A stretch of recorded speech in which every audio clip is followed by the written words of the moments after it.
ஒட்டுமொத்த காட்ஸ்களும் தங்கள் கூடாரங்களை கிளப்பிக் கொண்டு எங்கோ பயணிக்க, அடிமையாக்கப்பட்ட புது வம்சங்கள் இங்கே மெல்ல மெல்ல பறந்து விரிந்து கொண்டிருக்க, ஒரு இரவில் வான்மண்டலத்தில் பயங்கர சத்தம். மெல்கியோ பயிரிடுதல் பணியை துவங்கியிருந்த நேரம், ஆன்மா பெருக்கும் பணியில் தன்னை ஈடுபடுத்தியிருந்த நேரம். அப்போது வான்வீதியில் சப்தம்.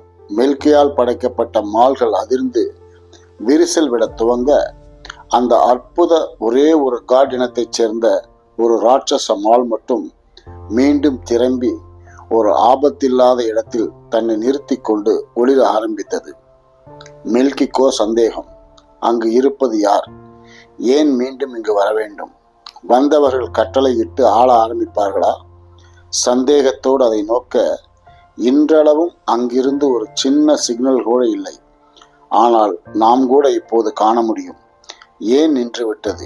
என்ன காரணத்தினால் கோடிக்கணக்கான ஆண்டுகளாய் நிசப்தம்? தெரிய வேண்டுமானால் நாம் அந்த ஹண்டருக்குள் தான் போக வேண்டும். ஆம், அந்த கியாவின் பெயர் ஹண்டர்.